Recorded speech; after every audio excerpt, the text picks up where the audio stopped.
Hello guys, ಬುಧವಾರದಲ್ಲಿ ಏನಾಗುತ್ತೆ ಅಂತ ಹೇಳಿ ಒಂದು ವಿಡಿಯೋ ನೋಡೋಣ. ಅದಕ್ಕೂ ಮುಂಚೆ ವಿಡಿಯೋ ಇಷ್ಟ ಆಯಿತು ಅಂದರೆ ಸಬ್ಸ್ಕ್ರೈಬ್ ಮಾಡ್ಕೊಳ್ಳಿ. ಹಾಗೆ ವಿಡಿಯೋಗೊಂದು ತಪ್ಪದೇ ಲೈಕ್ ಕೊಡಿ ಫ್ರೆಂಡ್ಸ್. ಮೊದಲಿಗೆ ಗಿರ್ಜಾ ಅಡುಗೆ ಮನೆಯಲ್ಲಿ ನಿಂತ್ಕೊಂಡು ಅವರು ಮದುವೆ ಆದ ಹೊಸ್ತರಲ್ಲಿ ಫಿಲಮಿಗೆ ಹೋಗಿದ್ದಾಗ ಎಷ್ಟು ಖರ್ಚಾಯಿತು ಅಂತ ಹೇಳಿ ಲೆಕ್ಕ ಹಾಕ್ತಾ ಇರ್ತಾಳೆ.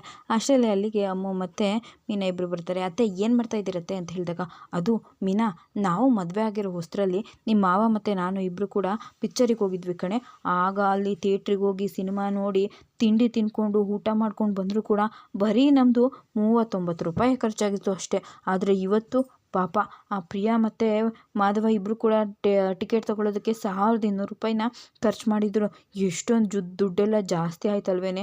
ನಮ್ಮ ಕಾಲದಲ್ಲೇ ಎಷ್ಟೋ ಪರವಾಗಿರಲಿಲ್ಲ. ಇವಾಗ ದುಡ್ಡಿಗೆ 1 ಗ್ರಾಮ್ಸ್ ಚಿನ್ನನೇ ಬರ್ತಿತ್ತು ಅನಿಸುತ್ತೆ ಅಂತ ಹೇಳಿದಾಗ, ಅತ್ತೆ ಇದು ನಿಮ್ಮ ಕಾಲನೇ ಅಂತ ಹೇಳ್ತಾ ಇರ್ತಾಳೆ. ಆಗ ಹೌದಲ್ವಾ, ಇವಾಗ 1200 ರೂಪಾಯಿಗೆ 1 ಗ್ರಾಮ್ ಚಿನ್ನನೂ ಕೂಡ ಬರೋದಿಲ್ಲ.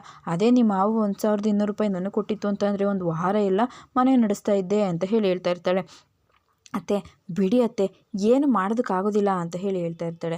ಸರಿ ಆಯಿತು ಅಂತ ಹೇಳಿಬಿಟ್ಟು ಅದೇ ಟೈಮಿಗೆ ಅಲ್ಲಿಗೆ ಇವರಿಬ್ಬರು ಕೂಡ ಸಿನಿಮಾಗೆ ಹೋಗೋದಕ್ಕೆ ಅಂತ ಹೇಳಿ ರೆಡಿ ಆಗ್ತಾ ಇರ್ತಾರೆ. ಆಗ ಅವರು ಕೂಡ ಬರ್ತಾರೆ. ಆಗ ಬಂದ ತಕ್ಷಣವೇ ಮಾವ, ನಾವು ಸಿನಿಮಾಗೆ ಹೋಗ್ಬೇಕಲ್ವಾ ಅಂತ ಹೇಳಿದಾಗ, ಹೌದೌದು ಬೇಗ ತಯಾರಾಗಿ ಬನ್ನಿ ಅಂತ ಹೇಳ್ತಾರೆ. ಸರಿ ಆಯಿತು ಅಂತ ಹೇಳಿ ಬಂದ್ಬಿಟ್ಟು ಅವಳು ಸೀರೆಯೆಲ್ಲ ಉಟ್ಕೊಂಡಿರ್ತಾಳೆ. ಪ್ರಿಯಾ ರೆಡಿ ಆಗಿದ್ದೆಲ್ಲ ಆಯಿತಾ ಅಂತ ಹೇಳಿದಾಗ, ರೀ ಆಯಿತು ಅಂತ ಹೇಳಿದಾಗ, ಎಲ್ಲಿ ನಾನು ಅರ್ಗೆ ಸರಿ ಮಾಡಿಕೊಡ್ಲಾ ಅಂತ ಹೇಳಿ ಸರಿ ಮಾಡ್ತಾ ಇರ್ತಾನೆ. ಥ್ಯಾಂಕ್ಸ್ ರೀ ಅಂತ ಹೇಳ್ತಾಳೆ. ರೀ ಅದು ಪ್ರಿಯಾ, ಮತ್ತು ನಾನೊಂದು ವಿಚಾರ ಹೇಳಬೇಕು. ಏನು ರೀ ಅದು, ಸಿನಿಮಾಗೆ 1200 ರೂಪಾಯಿ ಕೊಟ್ಟಿದ್ದು ತುಂಬ ಜಾಸ್ತಿ ದುಡ್ಡು ಅಂತ ನನಗೆ ಅನ್ನಿಸ್ತಾ ಇದೆ. ಮುಂದಿನ ಸಲ ಈ ರೀತಿಯಾಗೆಲ್ಲ ಸಿನಿಮಾಗೆಲ್ಲ ಹೋಗೋದು ಬೇಡ, ಸುಮ್ಮನೆ ದುಡ್ಡು ದಂಡ ಅಷ್ಟೇ. ಅದೇ 1200 ರೂಪಾಯಿ ದುಡಿಯೋದಕ್ಕೆ ನಮ್ಮಪ್ಪ ಒಂದು ದಿನ ಪೂರ್ತಿ ಅಂಗಡಿನಲ್ಲಿ ಶ್ರಮ ಪಡಬೇಕಾಗಿರುತ್ತೆ. ಅವ್ರ ಶ್ರಮನ ನಾವು ಈ ರೀತಿ ವೇಸ್ಟ್ ಮಾಡಬಾರ್ದಲ್ವಾ ಅಂತ ಹೇಳಿದಾಗ ಸುಮ್ಮನಾಗ್ತಿರ್ತಾಳೆ. ಆಗ ಅಯ್ಯೋ ಅದಕ್ಕೆಲ್ಲ ಯಾಕೆ ಈ ರೀತಿ ಮುಖ ಚಿಕ್ಕದು ಮಾಡ್ಕೊಂಡಿದ್ಯಾ, ನಿಂಗೇನು ಗೊತ್ತಿತ್ತಾ ಅಷ್ಟೊಂದೆಲ್ಲ ಟಿಕೆಟಿಗೆ ದುಡ್ಡಾಗುತ್ತೆ ಅಂತ ಹೇಳಿ. ಹೋಗಲಿ ಬಿಡು, ಹೊರಡೋಣವಾ ಅಂತ ಹೇಳಿದಾಗ, ರೀ ನಾವೊಂದು ಸೆಲ್ಫಿ ತೊಗೊಳ್ಳೋಣವಾ ಅಂತ ಹೇಳಿದಾಗ, ಪ್ರಿಯಾ ಅಂತ ಹೇಳ್ತಾನೆ. ರೀ ತೊಗೊಳ್ಳಿ, ಹೀವು ಮುಡಿಸಿ ಅಂತ ಹೇಳಿ ಮುಡಿಸ್ಕೋತಾಳೆ. ರೀ ಹತ್ರ ಬಂದ್ರಿ ಅಂತ ಹೇಳಿ ಸೆಲ್ಫಿ ತೊಗೋತಾಳೆ. ಸರಿ ಆಯಿತು ಅಂತ ಹೇಳ್ಬಿಟ್ಟು ಹೊರಗಡೆ ಬರ್ತಾ ಇರ್ತಾರೆ. ಆಗ ಮಾವ ನಾವು ಹೋಗಿ ಬರ್ತೀವಿ ಅಂತ ಹೇಳ್ತಾರೆ. ಅಷ್ಟರಲ್ಲಿ ಮೀನಾ ಅಮ್ಮು ಎಲ್ಲರೂ ಕೂಡ ಬರ್ತಾರೆ. ಹಾಗೆ ಗಿರ್ಜಾ ಸೌಟ್ ಇಟ್ಕೊಂಡು ಬಂದಿರ್ತಾಳೆ. ಆಗ ಅತ್ತೆ ಇದೇನಿದು, ನೀವು ಸೌಟ್ ಇಟ್ಕೊಂಡಿದ್ದೀರಾ, ಅಡುಗೆ ಮಾಡ್ತಾಯಿದ್ದೀರಾ? ಅಯ್ಯಯ್ಯೋ, ಅಮ್ಮ ಬಂದಿರೋ ಗಾಬರಿನಲ್ಲಿ ಅಡುಗೆ ಮಾಡೋದನ್ನೇ ಮರೆತುಬಿಟ್ಟೆ ನಾನು ಈಗಲೇ ಅರ್ಧ ಗಂಟೆನಲ್ಲಿ ಅಡುಗೆ ಮಾಡಿಬಿಡ್ತೀನಿ ರೀ ಅಂತ ಹೇಳಿದಾಗ, ಅಯ್ಯೋ ನೀನು ಯಾಕಮ್ಮ ಅದ್ರ ಬಗ್ಗೆ ಎಲ್ಲ ಯೋಚನೆ ಮಾಡ್ತಾ ಇದೆಯಾ, ನಾವಿದ್ವಲ್ವಾ, ನಾವು ಮಾಡ್ಕೋತೀವಿ, ನೀನು ಹೋಗು ಅಂತ ಹೇಳಿದಾಗ, ಅಯ್ಯೋ ಸಾರಿ ಅತ್ತೆ, ನಿಮ್ಮ ಕೈಯಲ್ಲಿ ಕೆಲಸ ಮಾಡೋ ಥರ ಆಯಿತು ಅಂತ ಹೇಳಿದಾಗ, ಅಯ್ಯೋ ಪ್ರಿಯವ್ರೆ ಯಾಕೆ ಈ ರೀತಿ ಮಾತಾಡ್ತಾ ಇದ್ದೀರಾ, ಯಾಕೆ ನಾವೇನಾದ್ರೂ ನೀವು ಬರೋದಕ್ಕೂ ಮುಂಚೆ ಉಪವಾಸ ಇದ್ವಿ ಅಂತ ಅಂದ್ಕೊಂಡಿದ್ರಾ? ನೋಡಿ ನಮ್ಮ ಅತ್ತೆ, ಸಾರಿ ನಿಮ್ಮ ಅತ್ತೆ ಕೈಯಲ್ಲಿ ನಾವು ಒಂದು ಕೆಲಸನೂ ಮಾಡಿಸಲ್ಲ, ನಾವು ಅಡುಗೆ ಮಾಡ್ತೀವಿ ಆಯಿತಾ ಅಂತ ಹೇಳಿದಾಗ, ಪ್ರಿಯಾ ಎಷ್ಟು ಒಳ್ಳೆ ಬುದ್ಧಿನಮ್ಮ, ನೀನು ಹೊರಗಡೆ ಹೋಗಬೇಕಿದ್ರು ಕೂಡ ಮನೆಯಲ್ಲಿರೋರ ಬಗ್ಗೆ ಎಲ್ಲ ಯೋಚನೆ ಮಾಡ್ತೀಯಲ್ಲ ಅಂತ ಹೇಳಿದಾಗ, ಸರಿ ಆಯಿತು ಅಂತ ಹೇಳಿ ಅವರು ಅಲ್ಲಿಂದ ಹೊರಡ್ತಾರೆ. ಈ ಕಡೆ ನೋಡಿದ್ರೆ ಇವಳು ಇಂದ್ರ ಫೋನ್ ಮಾಡಿಬಿಟ್ಟು ಅವ್ರ ಗಂಡಂಗೆ ಬರೋದಕ್ಕೆ ಹೇಳಿರ್ತಾರೆ. ಯಾಕೆ ಇಷ್ಟು ಅರ್ಜೆಂಟಿಗೆ ಬಂದ್ರಿ ಅಂತ ಕೇಳ್ತಾ ಇರ್ತಾಳೆ. ಆಗ ಅಯ್ಯೋ ಅದು ಅಂತ ಹೇಳ್ದಾಗ, ಅದು ಏನು ಬರೋದಕ್ಕೆ ಹೇಳ್ತೀಯ ಬೇಗ ಹೇಳು ಅಂತ ಹೇಳಿ ಕೇಳ್ತಾ ಇರ್ತಾನೆ. ರೀ ಅದು ಏನೂ ಇಲ್ಲ, ಕಲಾವತಿ ಅಕ್ಕ ಇದ್ದಾರಲ್ಲ, ಅವ್ರ ಒಡವೆನೆಲ್ಲ ಅಮೂಲ್ಯಂಗೆ ಕೊಟ್ಟಿದ್ದಾರೆ. ಏನು ಹೇಳ್ತಾ ಇದ್ದೀಯ ನೀನು? ಹೌದು, ಕಲಾವತಿ ಅಕ್ಕ ಅವ್ರ ಒಡವೆನೆಲ್ಲನೂ ಅಮೂಲ್ಯಂಗೆ ಕೊಟ್ಟಿದ್ದಾರೆ. ಬೀರುನಲ್ಲಿ ಬಟ್ಟೆ ಬಿಟ್ಟರೆ ಬೇರೆ ಏನೂ ಇಲ್ಲ ರೀ. ನಾನೇನೋ ಪಾರ್ಟಿಗೆ ಹೋಗಬೇಕು ಅಂತ ಒಂದು ನೆಕ್ಲೆಸ್ ಕೇಳಿದ್ದಕ್ಕೆ ಇಲ್ಲ ಅಂತ ಅಂದರು. ಹಾಗೆ ಕೇಳಿದ್ದಕ್ಕೆ ನಾನು ಒಡವೆಗಳನ್ನೆಲ್ಲ ಅಮೂಲ್ಯಂಗೆ ಕೊಟ್ಟಿದ್ದೀನಿ. ಇದನ್ನೆಲ್ಲ ಕೇಳೋದಕ್ಕೆ ನೀನು ಯಾರು? ಅವಳು ನನ್ನ ಮಗಳು, ಇದು ನನ್ನ ಒಡವೆ, ಇದಕ್ಕೆಲ್ಲ ನಿನಗೆ ಹಕ್ಕಿಲ್ಲ ಅಂತ ತುಂಬ ಜೋರಾಗಿ ಮಾತಾಡಿಸಿ ನನ್ನ ಬಾಯಿ ಮುಚ್ಚಿಸ್ಬಿಟ್ರು ರೀ ಅಂತ ಹೇಳಿದಾಗ, ನೋಡಿ ನಾನು ಹೋಗಿ ಭಾವನ ಹತ್ರ ಹೇಳಿದರೆ ತಪ್ಪಾಗುತ್ತೆ, ನೀವೇ ಹೋಗಿ ಹೇಳಿ ಅಂತ ಹೇಳ್ತಾ ಇರ್ತಾಳೆ. ಇದನ್ನು ಹೇಳೋದಕ್ಕೆ ನೀನು ನನಗೆ ಕರೆಸ್ತೀಯಾ? ಹೌದು ರೀ, ನೋಡು ಈ ವಿಚಾರನ ಏನಾದರೂ ಭಾವಂಗೆ ಹೇಳಬೇಕು, ಅಣ್ಣಂಗೆ ಹೇಳಬೇಕು ಅಂತ ಏನಾದರೂ ಪ್ರಯತ್ನ ಪಡ್ತು ಅಂತಂದರೆ ಪರಿಣಾಮ ಚೆನ್ನಾಗಿರೋದಿಲ್ಲ. ಅಣ್ಣ ಚೆನ್ನಾಗಿರಬೇಕು ಅಂತಲೇ ಹೇಳ್ತಾ ಇದ್ದೀನಿ. ಈ ವಿಚಾರ ಏನಾದರೂ ಅಣ್ಣಂಗೆ ಗೊತ್ತಾಯಿತು ಅಂತ ಅಂದರೆ ನಿನ್ನ ಮನೆಯಿಂದ ಹೊರಗಡೆ ಹಾಕ್ತೀನಿ. ಅದಕ್ಕೆ ಏನೇ ಮಾಡಿದರೂ ಕೂಡ ಅದರಲ್ಲಿ ಒಂದು ನ್ಯಾಯ ಇದ್ದೇ ಇರುತ್ತೆ. ಇಂದ್ರ ಹುಷಾರಾಗಿರು, ಈ ವಿಚಾರ ಅಣ್ಣಂಗೆ ಗೊತ್ತಾಗಬಾರ್ದು ಅಷ್ಟೇ ಅಂತ ಹೇಳ್ತಾ ಇರ್ತಾನೆ. ಹೋಗಿ ನಾನು ಇವ್ರ ಹತ್ರ ಈ ವಿಚಾರ ಹೇಳಿದ್ನಲ್ಲ, ಹೇಳ್ದೇನೆ ನಾನು ಡೈರೆಕ್ಟಾಗಿ ಹೇಳಿದರೆ ತುಂಬ ಚೆನ್ನಾಗಿರ್ತಿತ್ತು ಅಂತ ಹೇಳಿ ಅನ್ಕೋತಾ ಇರ್ತಾನೆ.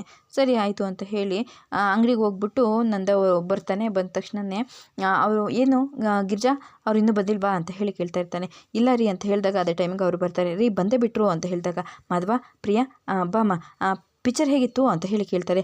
ಅಪ್ಪ ಅದು ಸಾರಿ ಅಪ್ಪ, ನನಗೆ ಪಿಕ್ಚರ್ ತುಂಬ ಬೋರ್ ಆಯ್ತಿತ್ತು, ಅದಕ್ಕೆ ಸ್ವಲ್ಪ ನಿದ್ದೆ ಮಾಡಿಬಿಟ್ಟೆ ಅಂತ ಹೇಳಿದಾಗ, ಏನೋ ನಿದ್ದೆ ಮಾಡಿದ್ಯಾ? 1200 ರೂಪಾಯಿ ಕೊಟ್ಟು ಟಿಕೆಟ್ ತೊಗೊಂಡು ಸಿನಿಮಾಗೆ ಹೋಗಿರೋದು ನಿದ್ದೆ ಮಾಡೋದಕ್ಕೇನೋ, ಸಿನಿಮಾನು ನೋಡಿದೆ ದುಡ್ದಂಡ ಮಾಡಿದ್ಯಾ ಅಂತ ಹೇಳಿದಾಗ, ಸಾರಿ ಅಪ್ಪ ಅಂತ ಹೇಳ್ತಾ ಇರ್ತಾನೆ.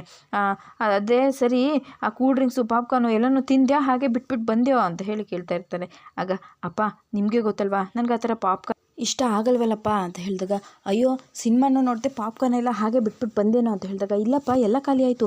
ಖಾಲಿ ಆಯಿತಾ? ಹೇಗೆ ಬಾವಾ ಅಂತ ಹೇಳಿದಾಗ, ಪ್ರಿಯಾ ಎಲ್ಲ ತಿನ್ಕೊಂಡ್ಲು ಅಂತ ಹೇಳ್ತಾನೆ. ಹೌದಾ ಪ್ರಿಯಾ, ನೀನು ಸಿನಿಮಾ ನೋಡಿದ್ಯಾ? ಹಾಂ ಮಾವ ನೋಡಿದೆ, ಪಾಪ್ಕಾರ್ನು ಕೂಲ್ ಡ್ರಿಂಕ್ಸು ಎಲ್ಲ ಖಾಲಿ ಮಾಡಿದೆ ಅಂತ ಹೇಳಿದಾಗ, ಹೌದಾ ಸರಿ ಆಯಿತು, ಸಿನಿಮಾ ಕತೆ ಹೇಗಿತ್ತು ಹೇಳಮ್ಮ ಅಂತ ಹೇಳಿದಾಗ, ಕತೆ ಹೇಳಬೇಕಾ ಅಂತ ಹೇಳಿ ಕೇಳ್ತಾ ಇರ್ತಾಳಾಗ, ಹೌದಮ್ಮ ನೀವು ನೋಡಿದಿರಲ್ವಾ, ಸಿನಿಮಾ ಕತೆ ಹೇಗಿತ್ತು ಅಂತ ಹೇಳಿ ಕೇಳ್ದನ ಅಂತ ಹೇಳಿದಾಗ, ಅದು ಮಾವ ಅಂತ ಹೇಳ್ತಾ ಇರ್ತಾಳೆ. ಅಯ್ಯೋ ರೀ ಅದೆಲ್ಲ ಬೇಡ ಅನಿಸುತ್ತೆ, ಬೇಡ ಬಿಡಿ ಅಂತ ಹೇಳಿ ಕೇಳ್ತಾ ಇರ್ತಾನೆ. ಆಗ ಹಾಗಲ್ಲ ಅಂತ ಹೇಳಿದಾಗ, ಸರಿ ಆಯಿತು ಬೇಡ ಬಿಡಮ್ಮ ಅಂತ ಹೇಳಿದಾಗ, ಇಲ್ಲ ಮಾವ ನಂಗೆ ಕತೆ ತುಂಬ ಚೆನ್ನಾಗಿ ಗೊತ್ತು, ನಾನು ಹೇಳ್ತೀನಿ ಅಂತ ಹೇಳ್ತಾ ಇರ್ತಾನೆ. ಮೊದಲಿಗೆ ಒಂದು ಹುಡುಗ ಒಂದು ಹುಡುಗಿ ತುಂಬ ಚೆನ್ನಾಗಿ ಪ್ರೀತಿ ಮಾಡ್ತಾ ಇರ್ತಾರೆ. ಅವರಿಬ್ಬರು ಮದುವೆ ಆಗಬೇಕು ಅಂತ ಹೇಳಿ ಮನೆಯಿಂದ ಓಡೋಗ್ತಾರೆ. ಆದರೆ ಆ ಹುಡುಗ ದುಡ್ಡಿಗಾಸೆ ಬಿಟ್ಟು ಒಡವೆಗಳನ್ನೆಲ್ಲ ಎತ್ಕೊಂಡು ಆ ಹುಡುಗಿನ ಅಲ್ಲೇ ಬಿಟ್ಟೋಗ್ಬಿಡ್ತಾನೆ ಅಂತ ಹೇಳಿದಾಗ, ಏನಮ್ಮು ಸ್ಟೋರಿ ನಿನ್ನ ಥರನೇ ಇದೆ ಅಂತ ಹೇಳಿದಾಗ, ಅಕ್ಕ ಸುಮ್ಮನೆ ಇದ್ರೆ ಸರಿ, ಇಲ್ಲಾಂದರೆ ಡಿಚ್ಚಿ ಕೊಟ್ಬಿಡ್ತೀನಿ ಅಂತ ಹೇಳಿದಾಗ ಸುಮ್ಮನಾಗ್ತಾಳೆ. ಆಗ ಮಾವ ಆ ಹುಡುಗಿ ಇನ್ನೇನು ಮದುವೆ ಎಲ್ಲ ಹೋಯ್ತಲ್ಲ, ನಾನು ಬಂದು ತಪ್ಪು ಮಾಡಿದೆ ಅಂತ ಹೇಳಿ ಅನ್ಕೋತಾ ಇರಬೇಕಿದ್ರೆ ಅಲ್ಲಿಗೆ ಹೀರೋ ಬಂದು ತಾಳಿ ಕಟ್ಬಿಡ್ತಾನೆ. ತಾಳಿ ಕಟ್ಟೋದಕ್ಕೆ ಕಾರಣ ಯಾರು ಗೊತ್ತಾ ಮಾವ? ಅವ್ರ ಅಮ್ಮನೇ ಮುಂದೆ ನಿಂತು ತಾಳಿ ಕಟ್ಸ್ಬಿಡ್ತಾಳೆ ಅಂತ ಹೇಳಿದಾಗ, ಗಿರ್ಜಾ ಇಲ್ಲ ಅಂತ ಹೇಳಿ ಹೇಳ್ತಾಳೆ. ಗಿರ್ಜಾ ಏನಾಯಿತು ಅಂತ ಹೇಳಿದಾಗ, ರೀ ಅಮ್ಮ ಹೇಗ್ರಿ ಇದಕ್ಕೆಲ್ಲ ಮಾಡೋದಕ್ಕೆ ಸಾಧ್ಯ? ಆ ಥರ ಎಲ್ಲ ಅಮ್ಮ ಮಾಡೋದಿಲ್ಲ. ಅಮ್ಮ ಯಾವಾಗಲೂ ಮಕ್ಕಳಿಗೆ ಒಳ್ಳೇದೇ ಮಾಡ್ತಾಳೆ, ಅಡುಗೆ ಮಾಡಿಕೊಂಡು ಮನೆ ಮುಂದೆ ರಂಗೋಲಿ ಹಾಕ್ಕೊಂಡು ಒಳ್ಳೇದನ್ನೇ ಮಾತಾಡಿಕೊಂಡು. ಹೌದು ಗಿರ್ಜಾ ನೀನು ಹೇಳ್ತಾ ಇರೋದು ಸರಿ. ನೋಡು ಮಧ್ವ, ಇನ್ನೊಂದ್ಸಲ ಸಿನಿಮಾಗೆ ಏನಾದರೂ ಹೋಗಬೇಕು ಅಂತಂದರೆ 4 ಜನ ಸಿನಿಮಾ ನೋಡಿರೋರನ್ನ ಕೇಳಿಕೊಂಡು ಕತೆ ಕೇಳ್ಕೊಂಡು ಹೋಗು ಅಂತ ಹೇಳಿ ಹೇಳ್ತಾ ಇರ್ತಾರೆ. ಆಗ ಸರಿ ಆಯಿತು ಅಂತ ಹೇಳಿ ಅವ್ರು ಅಲ್ಲಿಂದ ಹೋಗ್ತಾರೆ. ಮಾಧವ, ಪ್ರಿಯಾ ಹೋಗಪ್ಪ, ನಿಮಗೂ ಸುಸ್ತಾಗಿರುತ್ತಲ್ವ, ಒಳಗಡೆ ಹೋಗಿ ರೆಸ್ಟ್ ಮಾಡಿ ಸುಧಾರಿಸ್ಕೊಳ್ಳಿ ಅಂತ ಹೇಳಿ ಕಳಿಸ್ತಾಳೆ. ಆಗ ಇವಳು ಬಂದು ಕೂತ್ಕೊಂಡ ತಕ್ಷಣ, ಅತ್ತೆ ಆ ಡೈರೆಕ್ಟ್ರ್ ಮೇಲೆ ಕೇಸ್ ಹಾಕಬೇಕು, ಯಾಕೆ ನಮ್ಮನೆ ಕತೆನೇ ಕದ್ಬಿಟ್ಟಿದ್ದಾರೆ ಅಂತ ಹೇಳಿದಾಗ, ಅಯ್ಯೋ ತರಲೆ ಮಾಡ್ತೀಯಾ ಹೋಗೇ ಸುಮ್ಮನೆ ಅಂತ ಹೇಳಿದಾಗ, ನೀನೇನೆ ಮುಖ ನೋಡ್ಕೊಂಡು ನಿಂತಿದ್ಯಾ, ನೀನು ಹೋಗು ಅಂತ ಹೇಳಿ ಕಳಿಸ್ಬಿಡ್ತಾರೆ. ಸರಿ ಆಯಿತು ಅಂತ ಹೇಳಿ ಅವರು ಕೂಡ ಆ ಕಡೆ ಹೋಗ್ತಾರೆ. ಈ ಕಡೆ ನೋಡಿದ್ರೆ ಇವರಿಬ್ಬರು ಕೂತ್ಕೊಂಡು ವಾಂಗಿಬಾತ್ ಪೌಡರ್ನ ಮನೇಲೇ ಮಾಡಬೇಕು ಅಂತ ಹೇಳಿ ಮಾತಾಡ್ಕೋತಾ ಇರ್ತಾರೆ. ಅಷ್ಟರಲ್ಲಿ ಅಮ್ಮ ಬರ್ತಾಳೆ. ಅತ್ತೆ ಅದು ನಾನು ನಿಮ್ಮ ಹತ್ರ ಸ್ವಲ್ಪ ಮಾತಾಡಬೇಕು ಅಂತ ಹೇಳ್ತಾಳೆ. ಮಾತಾಡಬೇಕಾ? ಏನು ಅಂತ ಹೇಳಿದಾಗ, ಅಕ್ಕ ಸ್ವಲ್ಪ ಆ ಕಡೆ ಕೂತ್ಕೊಳ್ಳಿ. ಸರಿ ಆಯಿತು ಬಾ ಅಮ್ಮು. ಅದೆಲ್ಲ ಸರಿ, ಯಾಕೆ ಈ ರೀತಿ ಪಿಟ್ಕೆ ಆಗ್ತಾ ಇದೆಯಾ? ನಾನು ಯಾವತ್ತಾದ್ರೂ ನಿನ್ನ ಈ ರೀತಿ ನಡೆಸ್ಕೊಂಡಿದ್ದೀನ ಅಂತ ಹೇಳಿದಾಗ, ಅದು ಹಾಗಲ್ಲ ಅತ್ತೆ, ಅದು ನಾನು ಪಾರ್ಟ್ ಟೈಮ್ ಕೆಲಸ ಮಾಡಬೇಕು ಅಂತ ಅಂದ್ಕೊಂಡಿದ್ದೀನಿ. ಏನೋ ಪಾರ್ಟ್ ಟೈಮ್ ಕೆಲಸನಾ? ಹಾಗಂದ್ರೇನೇ ಅಂತ ಹೇಳಿದಾಗ, ಅತ್ತೆ ನಾನಿವಾಗ ಬೆಳಗ್ಗೆ 9 ಗಂಟೆಗೆ ಹೋಗಿ ಸಂಜೆ 6 ಗಂಟೆಗೆ ಬರ್ತೀನಲ್ವಾ, ಅದನ್ನ ಫುಲ್ ಟೈಮ್ ಅಂತಾರೆ. ಪಾರ್ಟ್ ಟೈಮ್ ಅಂದರೆ ಸ್ವಲ್ಪ ಗಂಟೆ ಅಥವಾ ಅರ್ಧ ದಿನ ಮಾಡೋದಕ್ಕೆ ಹಾಗಂತ ಕರೀತಾರೆ. ಯಾಕೆ ನಿಮ್ಮ ಮಾವ ಬೈದರು ಅಂತ ಈ ಥರ ಮಾತಾಡ್ತಾ ಇದೆಯಾ ಅಮ್ಮು ಅಂತ ಹೇಳಿದಾಗ, ಅಯ್ಯೋ ಹಾಗಲ್ಲ ಅತ್ತೆ, ಮತ್ತ್ಯಾಕೆ ಹೀಗೆಲ್ಲ ಮಾತಾಡ್ತಾ ಇದೆಯಾ? ಅದು ಹಾಗಲ್ಲ ಅತ್ತೆ, ಅವಳ ಗಂಡ ಮನೆಗೆ ಸ್ವಲ್ಪ ದುಡ್ಡು ಕೊಡ್ತೀನಿ ಅಂತ ಹೇಳಿದ್ದಾನಲ್ವಾ, ಪಾಪ ಒಬ್ಬಂಗೆ ಕಷ್ಟ ಆಗುತ್ತೆ ಅಂತ ಹೇಳಿಬಿಟ್ಟು ಈ ರೀತಿ ಸಪೋರ್ಟ್ ಮಾಡೋದಕ್ಕೆ. ಅಯ್ಯೋ ಅಕ್ಕ ಹಾಗೆಲ್ಲ ಏನೂ ಇಲ್ಲ, ನನ್ನ ಕಾಲೇಜೆಲ್ಲ ಮುಗಿತಾ ಇದೆ, ಮನೇಲಿ ಕೂತ್ಕೊಂಡು ನಾನೇನು ಮಾಡಲಿ ಅದಕ್ಕೆ ಅಂತ ಹೇಳಿದಾಗ, ಓ ಹಾಗ ಸರಿ ಆಯಿತು, ಏನು ಮಾಡ್ಬೋದು ಅಂತ ಹೇಳಿ ಪ್ಲ್ಯಾನ್ ಕೊಡಿ, ಐಡಿಯಾ ಕೊಡಿ ಅಂತ ಹೇಳಿ ಕೇಳ್ತಾಳೆ.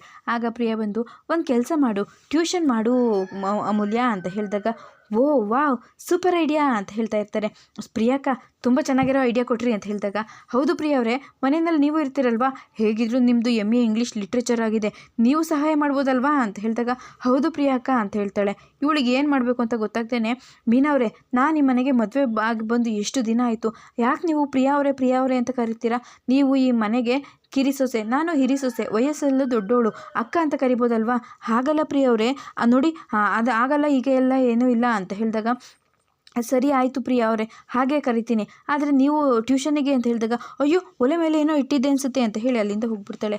ಅಯ್ಯೋ ಇವ್ರು ಯಾಕೆ ಹೀಗೆಲ್ಲ ಮಾತಾಡಿದರು, ನಾನು ಕೇಳಿದ್ದೇನು ಇವ್ರು ಮಾತಾಡಿದ್ದೇನು, ಒಂದಕ್ಕೊಂದು ಸಂಬಂಧನೇ ಇಲ್ವಲ್ಲ ಅತ್ತೆ ಅಂತ ಹೇಳಿದಾಗ, ಹೌದು ಕಣೆ ನನಗೂ ಹಾಗೆ ಅನ್ನಿಸ್ತಾ ಇದೆ, ಆದರೆ ಅವಳು ಹೇಳಿದ್ದು ಸತ್ಯ ಅಲ್ವಾ, ಅಕ್ಕ ಅಂತ ಕರಿಯೇ ಮೀನಾ ಅಂತ ಹೇಳಿದಾಗ, ಸರಿ ಆಯಿತು ಕರಿತೀನಿ ಅಂತ ಹೇಳಿ ಹೇಳ್ತಾಳೆ. ಸರಿ ಆಯಿತು ಅಂತ ಹೇಳಿ ಈ ಕಡೆ ಹೋಳಿ ಹಬ್ಬ ಮಾಡ್ತಾ ಇರ್ತಾರೆ. ವಲ್ಲಭ ಅಮೂಲ್ಯನ ಅವ್ರ ಮನೆಗೆ ಕಳಿಸೋದಕ್ಕೆ ಪ್ಲ್ಯಾನ್ ಮಾಡಿರ್ತಾನೆ. ಇದಿಷ್ಟು ಬುಧವಾರದ ವಿಡಿಯೋ.